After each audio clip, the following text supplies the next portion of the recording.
Hello, everyone. This is Aryanna Prasad. I'm here with Ashmere Prasad, and we're just here to talk about our newly released Findbet NFL Annual Awards Show. It's our first year doing so, and we're very excited to just hang out with you all, hang out with some of our staff, and talk about our awards. So I'd like to ask, Ashmere, how are you doing this evening?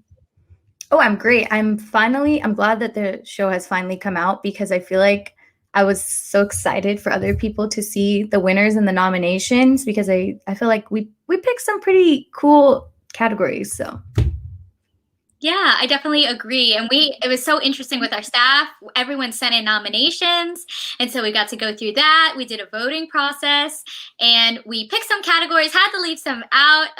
So we came out with 12 categories overall, and they're a bit funky, I think. Some are classic and some have a little twist. I think they're very interesting, very exciting. We do things a little differently here. So, but we're going to invite some of our fellow staffers on to talk about it. So, we have a contributor for Findbet. This is Brett, and I'm going to bring Brett on the show. Hi, Brett. How are you? Great to finally be here, and just getting used to life without the NFL, but glad we can get this in during this week to sort of remind us of the season. Yeah, definitely. Yeah, to bring it back a little bit. I think we all missed football season, so it's kind of good to reflect a little bit on the 2020 season and put things in perspective, I think. Yeah, I mean, there's in a year where you're wondering if the season was even going to finish, if there's going to be any stoppages in it. It's crazy that they were able to get up the whole season completed and such a lot of great action during it. Definitely. I think everyone deserves an award for finishing the NFL season. So congrats to all of you for that. But I'm going to go ahead and bring in our 3 in the Key podcast hosts for Findbet as well. And that is Henry Curry. And he covers basketball, but he does a little football too. So hi, Henry. How are you? Hey guys, thank you so much for having me on. I'm, looking forward to talking about the awards and the categories and everything, and just football in general because I'm missing football too. So it's a little weird, not having the NFL around. Definitely, and I know you have basketball to keep you busy, but football holds a special place in our hearts. Yeah. I'm a huge NBA fan too. So right now, but I'm a huge Celtics fan too. So right now we're not doing so hot. So I was like, I can use the NFL right now, but it's all good. No, that's awesome. Yeah. So, and I'd like to bring in our last guest. He's an in-and-out fiend, a regional Pokemon champion, but most importantly, he co-hosts 3 in the Key for Findbet alongside Henry, and that is Dan Tran. Hi, Dan. How are you? Oh, I'm doing great. It was a great time kind of looking back at the season. I felt like a little like Mulan looking at my reflection and looking at the NFL season's reflection, and I'm really excited to kind of go in with you guys and just kind of look at all these categories that were amazing to be, frank about it. Yeah, well, thank you so much, and you were a part of that. So you guys got to send in nominations, and so that's kind of what I want to open up with. What was, from your end, as we all came together and nominated categories. What were some of your ideas and your thoughts during that process? And we'll start with you, Brett. So there's so much action during the year. A lot of it was trying to remember what happened.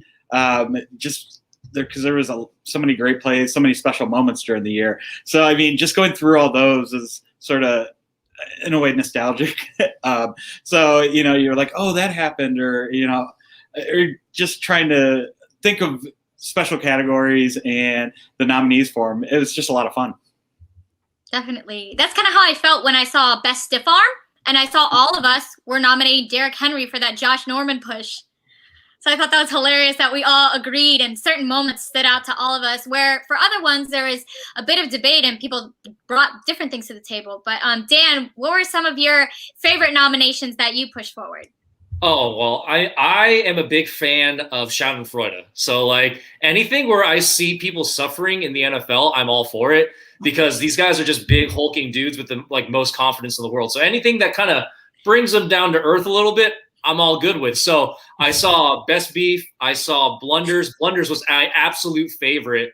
I loved seeing Todd Gurley mess up that goal line touchdown. And I went back and I looked at Daniel Jones become a victim of the turf monster, falling short of that goal line on his own with no tacklers. And it just brought back a flood of just beautiful memories during the season.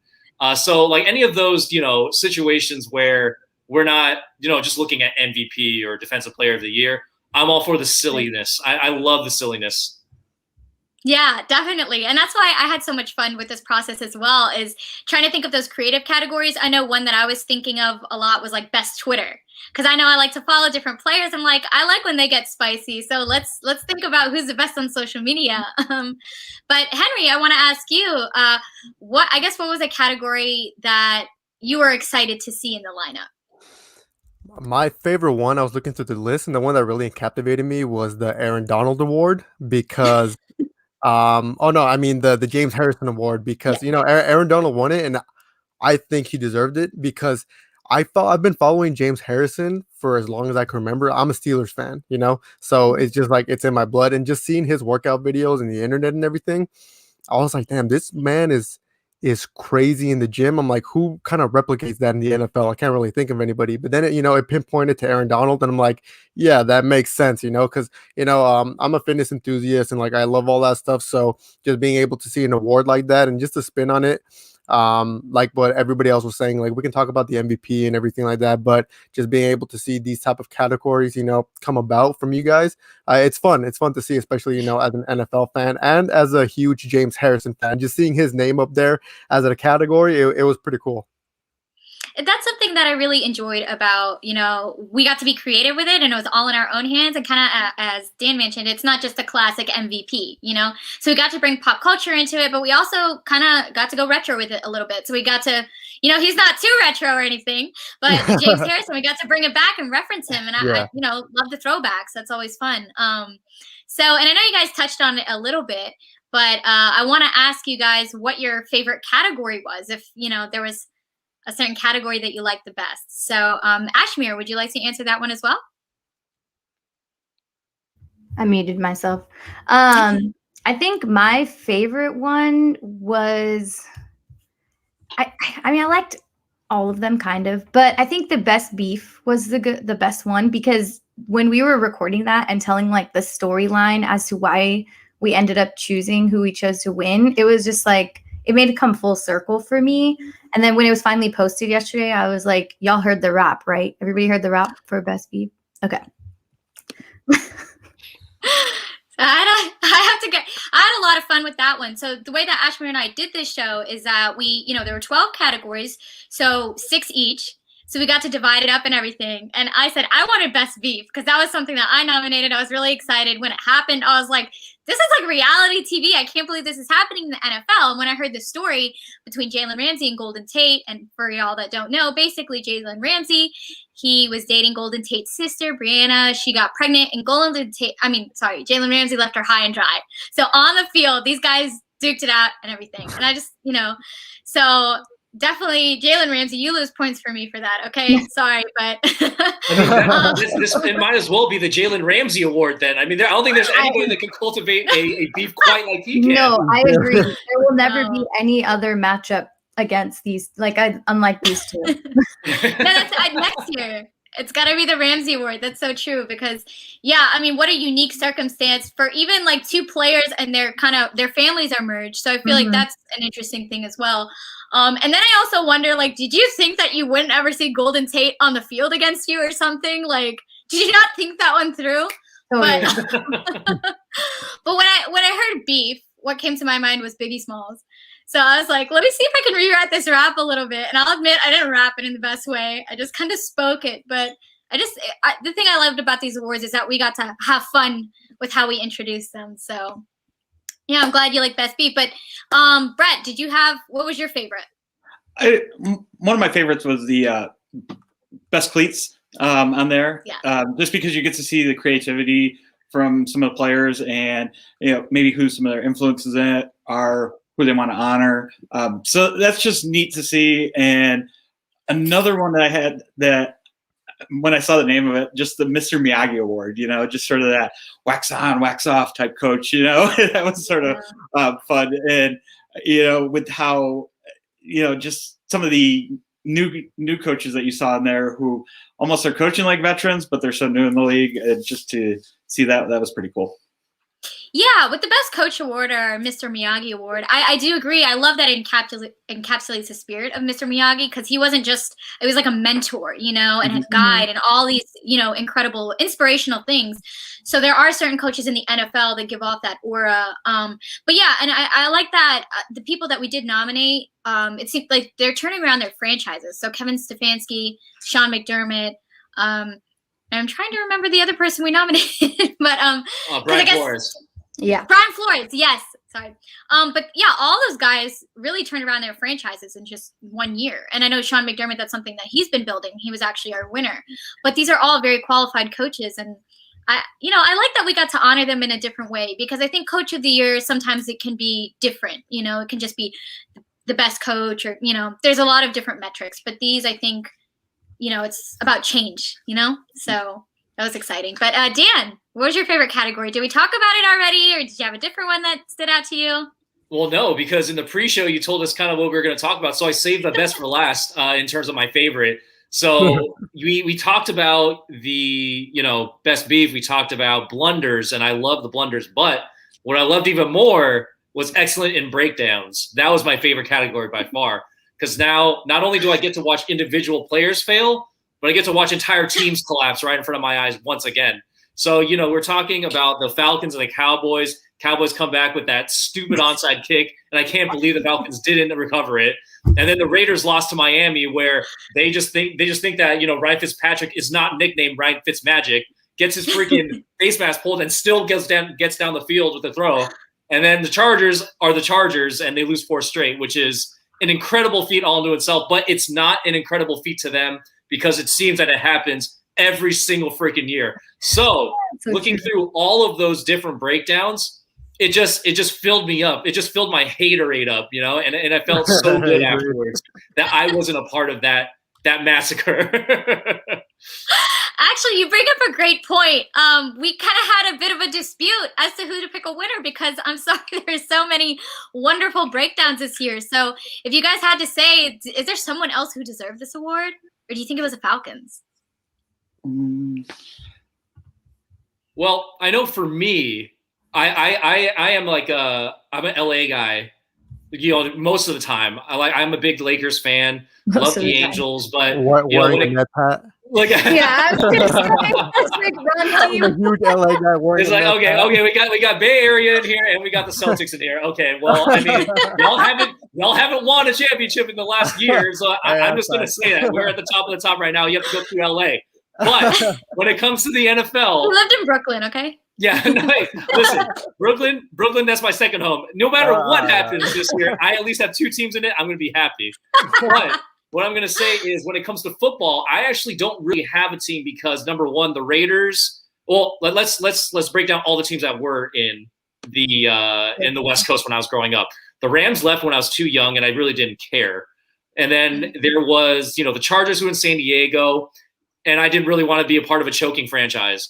And then and then it was the Raiders, who were, you know, the big success, won a championship in LA, but they're the biggest jerks in the NFL, and I really didn't want to be like associated with that like team, because they just have a really bad reputation. So anytime I see the Raiders lose, I am more than happy to kind of pile on. And after that loss specifically, I was on a chat with my buddy, and I was just like, so Ryan Fitzpatrick, huh? And I think he blocked me. I think he blocked me for like a week until the next week when they won. And he's like, "Oh, how you doing, dude?" And it's just like, "Oh, now you showed up." Okay, cool. Oh, I love that. I love that with sports fans. It's like they go quiet and leave the chat, and then it's like, "Oh, my team won." It's like, "Oh, what happened this week?" And he was like, "I don't care what happened last week. You guys choked the biggest choke last week." So I think that was my favorite of all the breakdowns last year, and I thought it deserved a win, but I can see where the Falcons and the Cowboys for sure would have won. Yeah, definitely. Go ahead. Sorry, go ahead, Brett.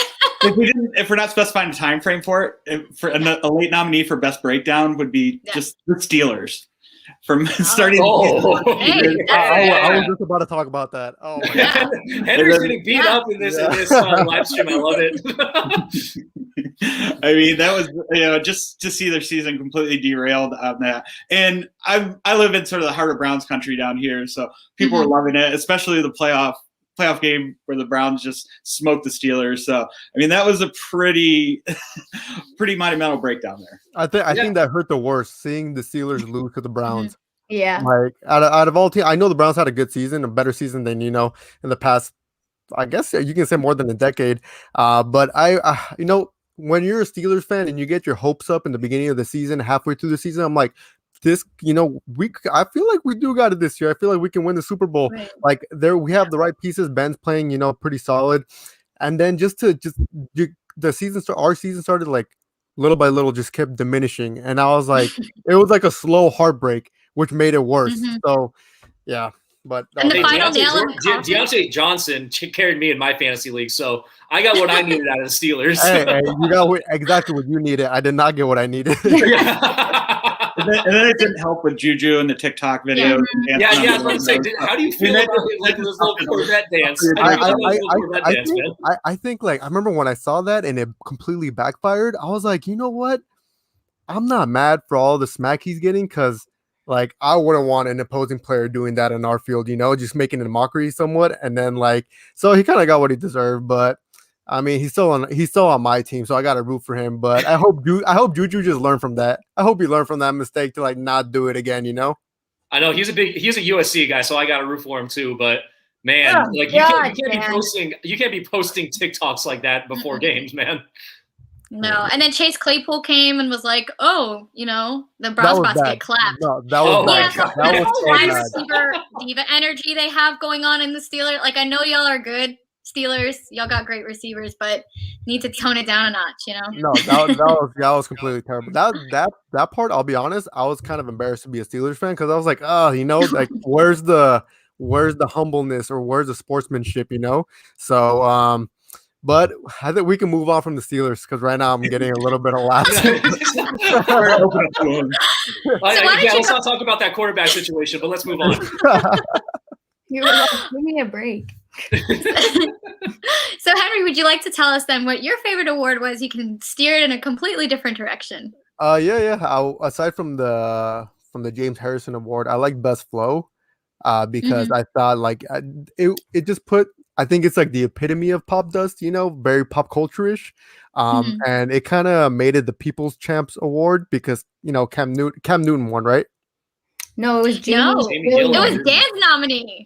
Wow, okay, yeah. Jamie But I Dillon. when I was watching a video, or I was watching video promos, and I saw Ryan Fitzpatrick in it, and I saw his beard glow and everything. Yeah. I was like, damn, you know what? Like, first of all, I love his style and everything, and I know, he had a situation happening with Tua. I was like, but I always root for that guy. He's a very humble guy off the field too, and just seeing him being represented in this type of award, that kind of as a fan, I was looking at it this is kind of like some of the people's favorite, players, not necessarily, for their accolades, but just because of who they are.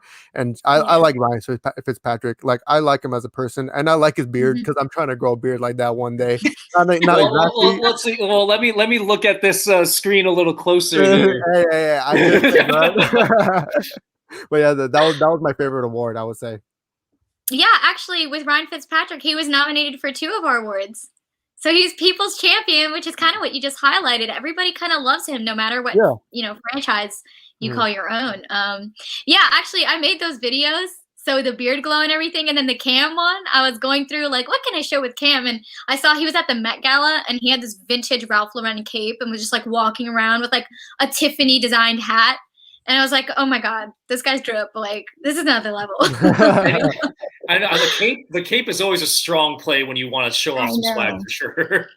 So this is my thing about Cam Newton. I think that if you look at any of his outfits, he does 3 things. He'll do a hat, a bow tie, and then a jacket. And to me, I'm always like, if you just did 2 of them, it would be fine. But Cam, you always do 3 statement pieces, and it's too much. So what do you guys think? Do you think Cam is could style it a bit differently? I'm cool with the eclectic stuff. I just feel like it's. I love Cam Newton. I think that he is I think he's so unapologetic about his own confidence that I think that I think that should be a strong role model for a lot of people, actually. It's like, dude, just be comfortable being who you are. I think that's the message that he's sending.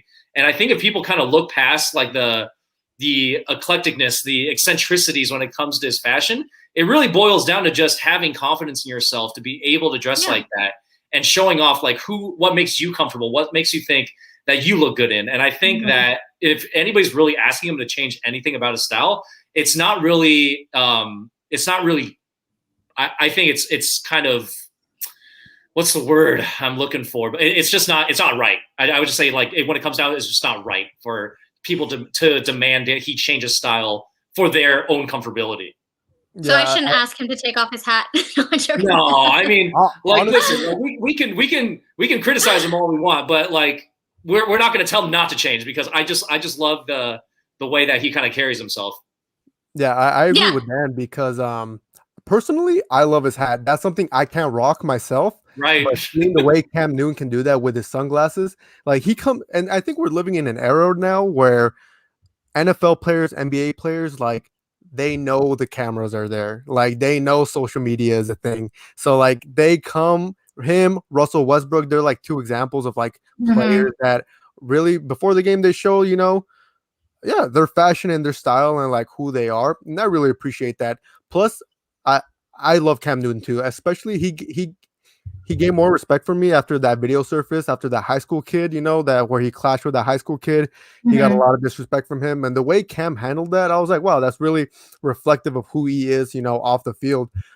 So I was like, you know what, if he's wearing a hat, if he's wearing a cape, if he's wearing stuff like that, like let him do him. But I agree with Dan wholeheartedly on that. Yeah. Well, I liked his Met Gala appearance because I felt like his suit was like a nice, tone and everything. So, and then layering the statements on top of it, I thought it looked amazing. But yeah, I feel like Cam is like one of the only people that can rock Crocs and socks and still probably make it look good. Totally. Dan, I feel like you can rock that and make. I have rocked it before, and I did pretty good. There is one thing I would change about Cam's style: his Instagram font. Because when you saw that video that surfaced and everything, and he wrote this big long thing, and like it looked like sort of the Zodiac Killer like font there, and I'm just like, I'm not reading all that. I mean, it's like that. It's like that's too long to read. It's either congratulations or I'm sorry. Yeah, exactly. That's pretty much how I felt with it. I'm like, no, this is gonna hurt too much. Yeah, he puts out like whole speeches in that font, and you're like, this is like a cool caption, but I'm not reading like a diatribe. Everything else is fine. Just change the font, and you're good with me. I feel like that's how these professional athletes try to differentiate themselves on social media. Like, what can they do differently and stuff? If it's the fonts or if it's like deep frying your picture in a hardcore filter and stuff like that. They do stuff like Ashmere. What do you think? Is there something that Cam should change about his style, or do you like it like just the way it is? No, I agree with Brett. I think everything about Cam rocks except the font, because it does feel like we're going to be killed after we read it out loud or something, like it's just like, I know that it differentiates him from other people, but it's almost like he's yelling at me in a foreign language. So I'm not loving it.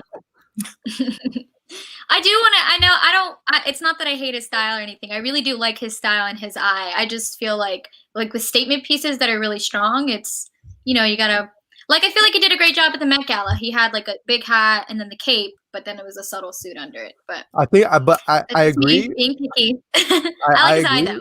Yeah, and I think the Met Gala is like where you have to like overdo yourself. Oh yeah. So definitely. I think he fit right in that certain situation. Yeah, no, that's fair. That's fair. So we touched on this a little bit. I'm glad that we got to talk about all of our faves, but you guys sent in nominations and maybe you disagreed with someone or something that came out as the winner. So I want to ask, and I'll start with you, Dan, but are there any categories that you'd like to dispute and you think someone else should have won? Man, that's tough. I mean, I feel like you can make a case for a lot of these, right? And I'm looking through the list right now, like Devontae Adams for fantasy MVP. That's that doesn't make way too much sense. The guy averaged the highest average per game, like for the whole year, and I was pretty impressed by him. So I think that award actually is pretty good. In terms of best kick game. Listen, I love Jarvis Landry. I love the Black Panther cleats. Adam Thielen rocking the Al Trebek cleats. I mean, but for me, I mean, I have to go with my nominee. I have to go with Cam Jordan and his Merry New Year cleats that he did for Coming to America, in honor of Coming to America for Christmas. And I'm a huge like movie nerd, and you know, I just gotta like whenever somebody makes a reference that deep, and like not a lot of people really like, they especially now, like not a lot of people have seen that movie that's like of this, you know, age group. So I love it when he kicks it back to those old school things. So when it comes to best kick game, I got to go with Cam Jordan. Yeah, I think that's fair. Are you excited for the new movie coming out? Oh yeah, I mean it's queued up right now in my my TV. So sweet. That's awesome. Okay, Brett, what about you? What was someone that you think maybe should have won and didn't? For the Baby Yoda Award, I mean Justin Jefferson, he's very deserving, but as a Buckeye, Chase Young, he even sort of has that. He almost has that Predator look to him as well. So I mean, I know it's completely different characters, but you know, just I thought he should have won on that. Just that's a little Buckeye bias for me. So, and then fair. I was also a little just because Tom Brady spent years and years destroying me as a Bills fan. I would rather see Stephon Diggs win for the anyone but him. Exactly, pretty much, yeah. Anyone but Tom Brady. So, so those were my two sort of arguments on that. But I mean, still very good choices. Okay, if I can confess something to you, I'm an LSU grad, and Justin Jefferson was from LSU, so maybe I was a little biased in my voting. Yeah, they were 100% biased. You know why? Us, so. I picked Justin Herbert to win, and her and everyone else was like, I think Jefferson did way better. And I was like, you guys are just not Duck fans. It's like, oh yeah, he did. Did Justin Jefferson win OROI? Did he win Rookie of the Year? No. So just because like, I see you, Ashmere. I agree with you on this one. I was reading the list of winners, and I was like, yo, how can Justin Jefferson win this when Herbert won all the awards anyway? Did you not see the first half of the season? Jefferson was like, so. Okay, we tried to differentiate because we knew the NFL honors. We knew who was going to get picked. We knew Chase Young was going to get like defensive rookie of the year. So that's part of the thing of it is that like obviously those other two are extremely qualified. This is so subjective, but I just think it was cool that Justin Jefferson did break that record for most receiving yards for a rookie. But yeah, it was just to make it a little bit different because we wanted our award show to be different. We wanted people to tune in and see, so, but those are all very valid points. So you can definitely criticize me there. Listen, LSU slander is fine. You guys won a national championship a couple of years ago. You don't have to worry about it. Unless you're from Alabama. Yeah. So Henry, are there any that you would like to dispute? We're taking the claims now, so go ahead and air your grievances. I think the only one I would want to dispute was the original one that I talked about, the James Harrison Award. I have two other candidates that I think will be very fitting of that award. One of them will be JJ Watt because JJ Watt is a complete monster, and we all saw the way he announced that he's going to the Cardinals. I was like, yeah, this is just He's his own man, like he doesn't need other people announcing it for that. And I was like, yeah, kind of a monster thing on and off the field. And Tyreek Hill, like I think, like when I think of James Harrison, I think of someone who's an absolute machine on the field and in the gym. And then when I think of them, like I think of Tyreek Hill. Tyreek Hill is like I think he's I don't even know how to explain him. He's just a super freak athlete, and I think I know he doesn't have the size, he's 5'10". James Harrison and all those guys are like about 6'3", 6'4", but I think he fits in that category of just a well-oiled machine of who James Harrison was, and I think that's embodied pretty well in Tyreek Hill. So but Aaron Donald takes a cake, of course. That man's an absolute like behemoth of a man. Like I would not dispute it now. Yeah. Yeah, definitely. But it's interesting because Aaron Donald was actually a unanimous nominee and everything. And I wish we could have brought you on, Henry, because we all know you cover basketball and everything. And actually, Matt, our editor, was like, I didn't know Henry also does football. So next year we'll have to bring you in and come do disputes. Yeah, and bring in the new nominees. Yeah, you guys know better. So whatever you guys say, I'll follow. And I'll Don't hear say out. that. Don't say that. Come on, you're a Steelers guy. You know what's up. But yeah, Ashmere, you had some questions as Yeah, well. I already talked about how I thought Justin Herbert should have won the Baby Yoda award, but also I think for the Excellence Award, I fought for that Raiders to win because yeah, we gave it to the Cowboys and it just makes sense, but the whole game was surrounded by John Gruden and the defense's terrible mistake and just how stupid the whole thing was, just so stupid. And I kind of wanted to come on here and be like, okay, everybody that watches Pop Dust knows Ashmere is low key or high key a Raider fan, whatever way you want to put it. So I have to give this award out to the worst game I've ever seen. But then we gave it to the Cowboys. So I was also on the other side, and we almost switched. We almost switched right before. I was like, dude, that game was ass. Did we all watch Ryan Fitzpatrick face go like a 180? Right? We saw that. So those are my two. I think actually a candidate that I had, and as we said, we kind of had things locked in, but the day before I was talking about it was that what was supposed to be the Jets' first win against the Raiders, and that was so bad, that breakdown, that their defensive coordinator got fired. So I feel like maybe that would have been the winner, right? That would have been another one. That's a good one. Yeah, that would have been a good one. So that's kind of the thing. Maybe there's too many good ones, too many good breakdowns. I think there's too many bad games.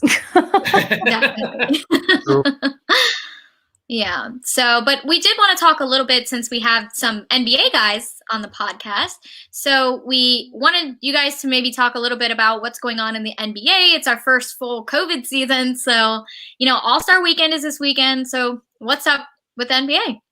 Oh man, Henry, dude, we just did the show on Thursday, and we were talking about this break that we're having for the All-Star. Looking back at mid-season, just how ridiculous this whole season has been. Just how badly the NBA. I said the NFL by pure habit, but the NBA has not been doing that well with the COVID, and they're having mid-game, positive tests where they boot players out of the games, even though they're already on the court.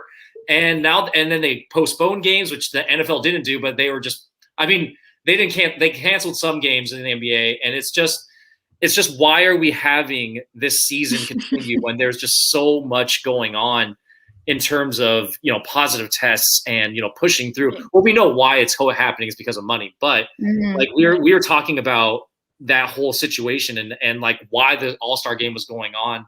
And it's just kind of insane to us how we're still in the middle of the pandemic. People are still dying from this disease, and yet they are still continuing with the NBA and sports. And they're starting to open up restaurants now here in California. They just announced that they're going to open up Disneyland in April. Yeah. So it's kind of weird. And the NBA, they're going to continue with their season. They're going to do what they're going to do. But for me, it's what's the cost, And I hate to bring the mood down, but that's just the way I feel. Dan, go ahead.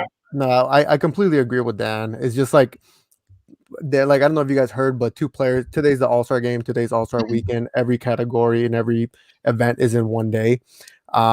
Two players right before the game, they went to a barbershop, and that barber ended up testing positive for COVID. So those two players are out, and then it's always a domino effect now, but it's now they're finding replacements and stuff like that. I'm like, this is too much of a scramble where it's just what's the cost? Adam Silver, who's the commissioner, they asked him what's the point of having an All-Star game this year? And he was like, oh, it's our biggest fan engagement event of the year, and yada yada yada. We're not supposed to engage. We're not supposed to. It all translates. Yeah, it all translates to we don't want to lose any more revenue. And this is all really all about the money. So something that I think about, that was one of the most absurd things that happened. Bringing it back to the NFL was when the Denver Broncos had a huge outbreak in their own team, and I'm like, okay, just postpone the game or cancel the game.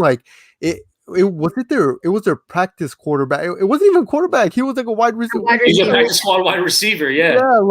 I'm okay. It kind of makes you, view things a little differently and stuff. But thankfully, I guess there was no huge consequences coming out from the NFL season. At the end, it was successful. Yes. But you, as an NBA fan, you do hope to see the NBA do a little better, and seeing the way that it's being handled so far, I'm not, I'm not happy about it. I'll be honest. Ashmere, you wanted to say something? Yeah, I was gonna say, Ariana and I had this exact same conversation at the beginning of the NFL season. Like, we were saying verbatim what you guys have been saying for the NBA. And now we had this award show saying how grateful we were that we got through this season. So I feel like we all feel the same way about how things should be handled. But then, like, we're all low key happy that they're on, like, we're all like still enjoying the games. We're all still talking about the games, analyzing them, whatever, like week by week.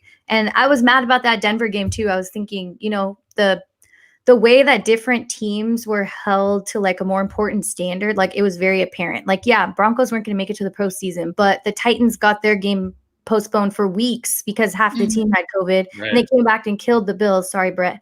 And so, like, it was just too apparent how important and like almost like pre-planned where everybody was going to end up. So I didn't appreciate that either, but it's just crazy to hear you guys say full circle what Ariana and I said 8 months ago or whenever we started.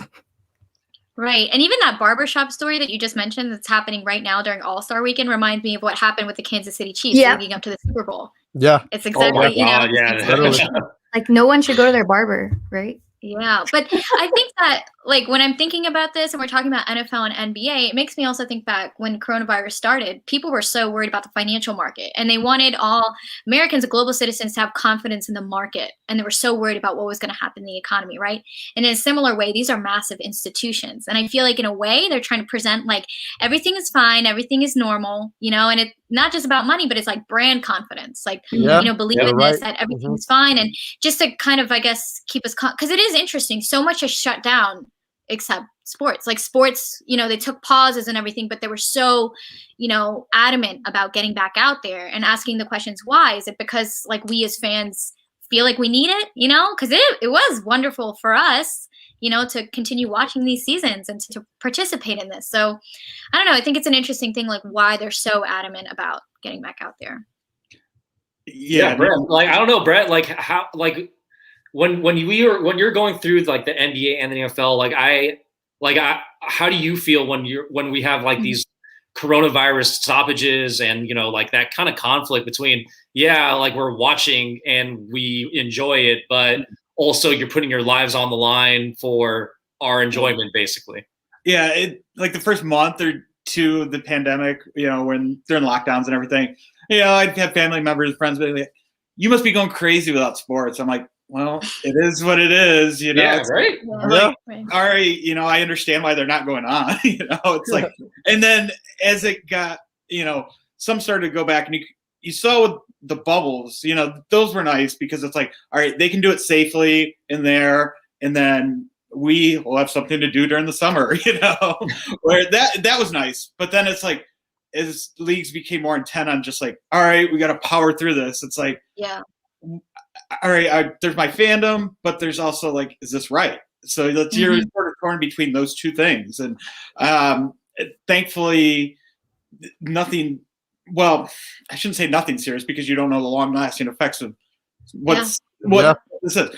But, at least it seems like for now, they've been able to do it, safely with nobody having to like, their careers are over, in that way. But it still feels like a little dirty in a way. Oh, yeah. At least at least they weren't having fans at games. So it's like, all right, they can play, but they don't have to worry about fans, spreading it. So that was nice. But then now there's fans coming back. So it's like, all right, where we go from here? Yeah. Something that I didn't like though was the NFL, as the season progressed, kept allowing more and more and more and more fans to come. Where when it was Super Bowl time, it looked like I know there's the cardboard cutouts and everything, but like it legit looked like a full house at a Super Bowl game. And afterward, we know in Tampa, Florida, how they're gonna act afterwards. Like, we all know that. Lombardi like, beat if you're gonna hold it, maybe hold it in California where things are a little bit more controlled. Don't, the All-Star game right now is in Atlanta, in Georgia, where things are not right. So, and then we also, like, I'll be 100% honest.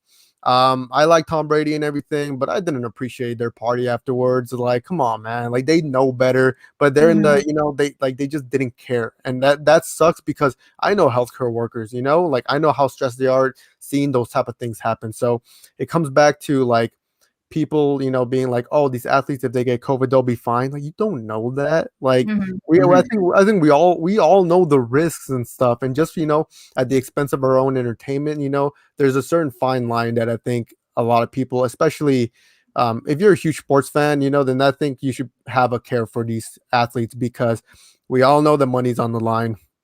Unfortunately, money runs this world and stuff, but I think we can also find a common ground to see like what is right, what is wrong, and hopefully, things get better. But yeah, like if like who else probably thinks like, I don't know, well, with this topic, I just kind of got lost right now.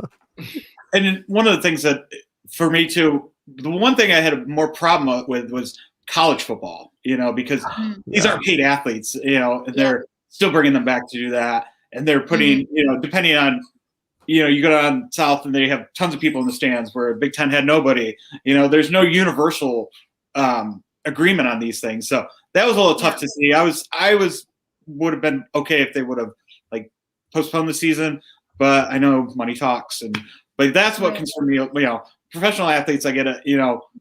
They're at least paid, where college students, they're paid in education, but it's still they can't really say they're not paid. Yeah, I think that's a great point, actually, because I think that unfortunately something that I see among sports fans is, there's this reaction of they get paid millions, or even with college athletes, they're celebrities and they see it like that. But I think that it's so important that we try to protect our athletes, right?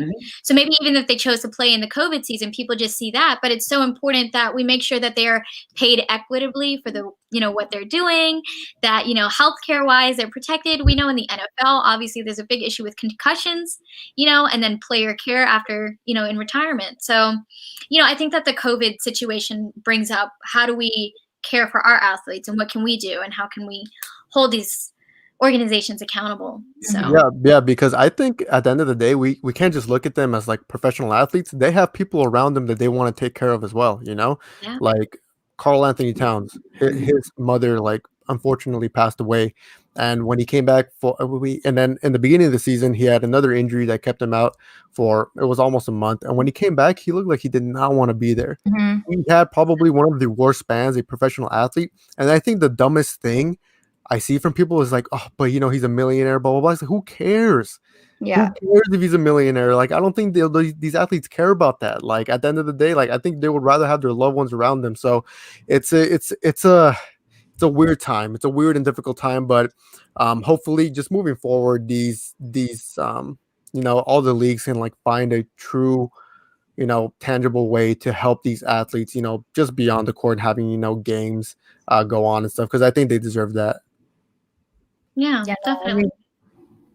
So I know that we've definitely taken a turn to give space to talk about how COVID is affecting these leagues, but I just want to thank everyone for coming on to honor the NFL season. I hope that we're able to do this soon for the NBA season, to discuss all those highlights that are happening right now. But yeah, is there anything that you guys want to add, or? Just thank you so much for having us on. We really appreciate being here and letting us spread our knowledge and our rants about our teams and everything. We appreciate that. Yeah, go Lakers, and really appreciate it. Be safe and hope you enjoyed. And thanks for having me. Yeah, of awesome. course. Thank you, guys. All right. Thanks, everyone, so much. Thank you for tuning in. And if you'd like to check out the awards, it's live on the Findbet site. We're on Twitter. We shared all the categories and all the videos, and we'll be posting to YouTube as well. So thank you again, and we hope you enjoy your evening.